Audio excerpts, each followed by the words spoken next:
nous allons aborder ce soir un sujet vraiment très particulier, qui est l'imagination active selon Jung et la personnification de l'inconscient.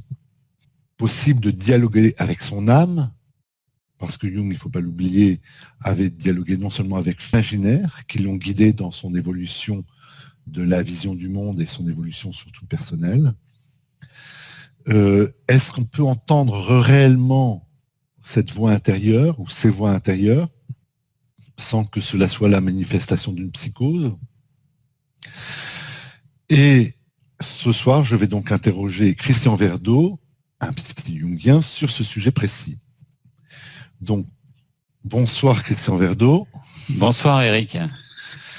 Comment en êtes-vous venu aux expériences de carrément donc de voix intérieure, de personnification de l'inconscient? On reviendra sur la pensée après, mais on va revenir là sur les voix intérieures, ce personnage de Philémon, de ce que disait Philémon, de ce dialogue matériel, parce qu'il le décrit comme tel, qu'il avait avec cette entité. Comment vous en êtes-vous venu à aborder plus particulièrement ce point-là? Mais en fait, c'est toute une évolution qui se fait, parce que dans un premier temps, vous ouvrez ces livres, et je me suis aperçu de la grandeur de l'œuvre, que c'était une personne qui savait analyser des rêves. Il disait toujours, il n'y a pas de rêve stupide, il était un peu dur là, mais il y a que des gens stupides qui ne savent pas les interpréter.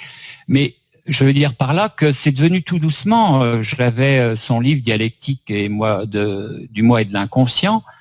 J'étais vraiment très intéressé par son travail, quoi. C'était absolument... et effectivement, de plus en plus, quand je lisais ce livre, il y avait toujours ce terme, il faut personnifier. Et là, je vous cache pas que je passais dessus, je ne comprenais pas, j'avais pas l'expérience. Autant de page en page, je commençais à comprendre, à marcher sur ses traces d'une façon très modeste, mais j'étais sur la voie. Et par contre, personnifier, je tournais la page parce que pour moi, je comprenais absolument pas ce qu'il voulait dire par personnifier. J'ai commencé, ou du moins mon inconscient a commencé à me donner des idées, et c'est certainement mon inconscient qui m'a dit peut-être voilà, il est temps que tu comprennes. Et je me rappellerai toujours parce que c'était lors d'une promenade et quelque chose, une voix est intervenue en disant mais il faut que tu parles avec nous. C'est un peu dans ce sens. Et là où j'ai commencé à entendre une voix, très sincèrement, une femme qui me parlait en fait. La panique m'a pris en fait. Et je me suis dit non, c'est pas possible. Carl Gustav Jung est en train de me dire qu'à l'intérieur de moi, il y a des personnages qui me parlent. Ça allait à l'encontre de tout ce que je croyais. Et quand j'ai commencé à réaliser, à comprendre ce que voulait dire personnifier et qu'une voix me disait « il faut que tu nous parles », j'ai refermé ces livres. C'est presque si je suis parti en courant, quoi. J'ai refusé. Donc j'ai développé au cours de cette analyse ce qu'on appelle une néophobie. Mais une véritable néophobie, une peur, quoi. J'étais terrorisé en me disant c'est pas vrai, c'est pas possible.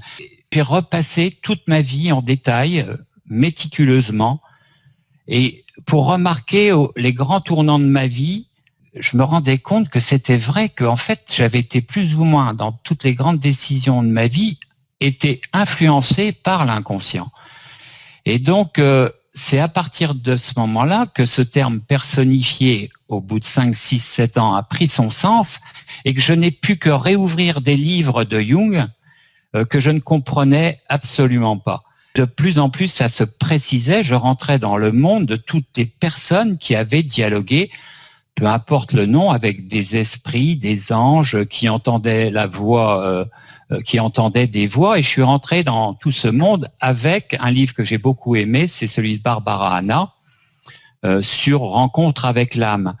Mais il y a une partie de moi, peut-être, si vous le souhaitez, on abordera quand même ça un peu plus tard, c'est qu'il y avait encore une partie de moi qui me disait, mais quand même, il y avait quand même une résistance, pratiquer l'imagination active et dialoguer avec une voix, j'avais quand même toujours des résistances.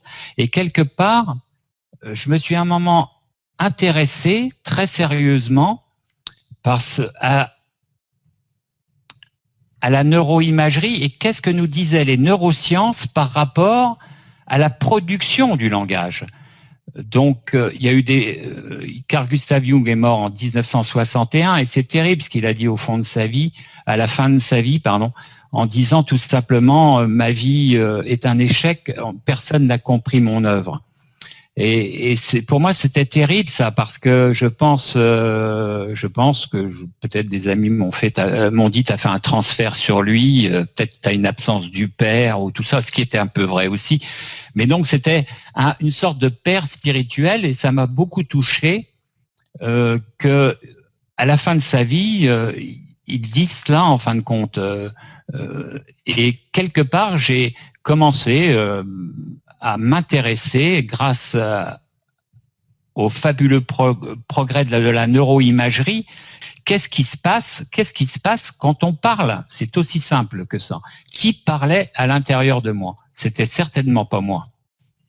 Non, avant d'aller plus loin sur les sciences, donc on peut comprendre que vous soyez effrayé d'entendre une voix, puisque dans nos sociétés, entendre des voix intérieures, c'est un signe de pathologie. Tout à fait, oui. Pourtant, dans l'histoire du monde, on peut lire dans tous les textes, que ce soit des textes sacrés ou des textes littéraires, vous avez une quantité d'auteurs et de personnes qui racontent des expériences de voix intérieure qui les guident, mais de voix intérieure réelles. Vous avez des exemples de personnes qui ont relaté ces expériences-là dans l'histoire? Bah oui, la plus connue, c'est quand même Socrate. Socrate avait un esprit divin avec lequel il discutait et qui l'écoutait en permanence. Il a intégré ce phénomène-là dans un processus qu'il a appelé l'imagination active, qui est d'ailleurs plus qu'un processus, certains le considèrent comme une méthode thérapeutique qui s'effectue donc avec un praticien. Est-ce que vous pouvez nous définir exactement ce qu'est l'imagination active? L'imagination active va être, par exemple, si votre critique intérieure vous dit, bon, bah, tu réussiras jamais, tu es un bon à rien, etc.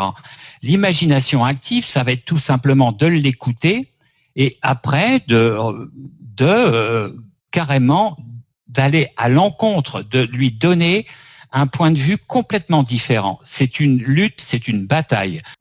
Parce que vous avez accepté, parce que Jung nous le dit aussi, on ne peut changer que ce que l'on a d'abord accepté, mais surtout compris. Alors, il est certain que tous les gens qui pensent, qui projettent le phénomène d'entendre des voix sur un côté pathologique n'auront jamais cette démarche. Mais je reprends très bien, par exemple, un analyste jungien que j'ai beaucoup d'admiration, qui a fait l'école de Zurich et qui est Hal Stone et Sidra Stone, qui ont créé la thérapie du dialogue intérieur, qui est tout simplement de vous dire immédiatement, à l'intérieur de vous, il y a un tas de personnages, il faut dialoguer avec eux. Ça veut dire que Carl Gustav Jung, en 1913-14, est le premier psychiatre au niveau mondial à constater que d'entendre des voix n'est pas un symptôme de folie. Attention, la grande différence, c'est qu'il arrive à contrôler sa voix, il arrive à s'opposer. Ce qui n'est pas le cas de la schizophrénie. La schizophrénie, les voix ont une telle énergie qu'elles submergent complètement la conscience. Donc là, je voulais aborder un petit peu la question de la science. Justement, sur ces questions de voix intérieure, de conscience. Vous avez quelques exemples fameux dans la science qui ont montré que, effectivement, tous les processus inconscients précèdent tout à fait nos actions. Alors, là, vous êtes un spécialiste de Benjamin Libet, par exemple. Bien sûr, parce que c'est son œuvre. Oui, c'est l'un des grands précurseurs du genre. Exact. Et voilà, Benjamin Libet, c'est parce que quelque part, c'est vrai que dialoguer avec des voix n'est pas vraiment une chose qui arrivait spontanément chez moi. Et quelque part aussi, c'est vrai que je reconnais que le fait que Jung dise ma vie est un échec, ça m'a, oui, touché certainement, ça c'est sûr. Et donc, je me suis mis à rechercher ce que l'on connaissait du cerveau, information que Jung n'avait pas à l'époque. Et donc, bien sûr, l'expérience qui a fait couler le plus d'encre en matière de neurosciences, c'est l'expérience de Benjamin Libet. Et c'est très simple, hein, cette expérience, dans le sens où il s'est aperçu déjà que la conscience était très longue. Hein. Donc, il y a plusieurs expériences, mais que pour la prise de conscience, à n'importe quel stimulus, où ça demandait un temps de 300 à 400 millisecondes, ce qui, par rapport au temps de l'inconscient, est très très long. Donc, tous les neuroscientifiques vous disent maintenant que la conscience, quoi qu'elle fasse, est toujours en retard. Il y a une autre expérience qui a été faite, je ne sais pas si vous la connaissez, elle est très amusante, elle est faite quand même par Antonio Damasio et Antoine Beccara, qui sont deux grands neurophysiologistes en 1997, et cette expérience a été relatée dans Science, donc c'était pas n'importe où. Et ils avaient le type d'expérience de Benjamin Libet, mais avec des cartes et des personnes qui avaient des problèmes de cerveau, avec des cartes à jouer sur les prises de décision.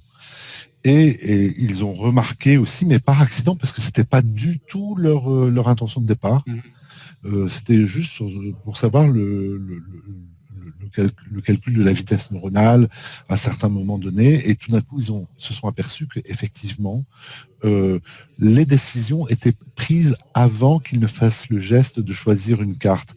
Et eux écrivent, j'avais relevé ça, Damasio et Beccara disent ces résultats suggèrent que l'inconscient dirige le comportement avant que la connaissance consciente ne le fasse.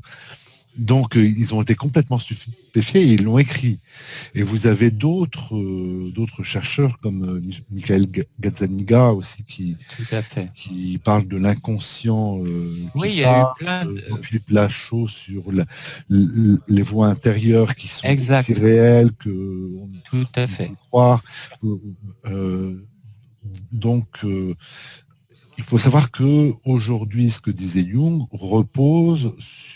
commence à reposer sur un corpus scientifique pour le moins solide. Incontestable même, à moins de faire preuve d'obscurantisme dont la définition est la négation du savoir en dépit de toutes les preuves scientifiques. C'est ce qu'on appelle typiquement de l'obscurantisme. Et effectivement, par rapport à cette expérience de Benjamin Libet, qui a fait grand cas, beaucoup de docteurs ou neuroscientifiques l'ont reproduite immédiatement. Ce fait est acquis, en toute honnêteté, la conscience n'est pas à l'origine de nos actes volontaires. Ça va même très très loin, hein, dans le sens où Benjamin Libet dit, et dans son livre donc L'esprit au-delà des neurones, page 128, dans le cas de la parole, cela signifie par exemple que le processus de verbalisation et même le contenu de ce qui doit être dit a été initié et préparé inconsciemment avant que la parole elle-même ne s'enclenche. Eh bien, merci Christian Verdeau pour ce sujet passionnant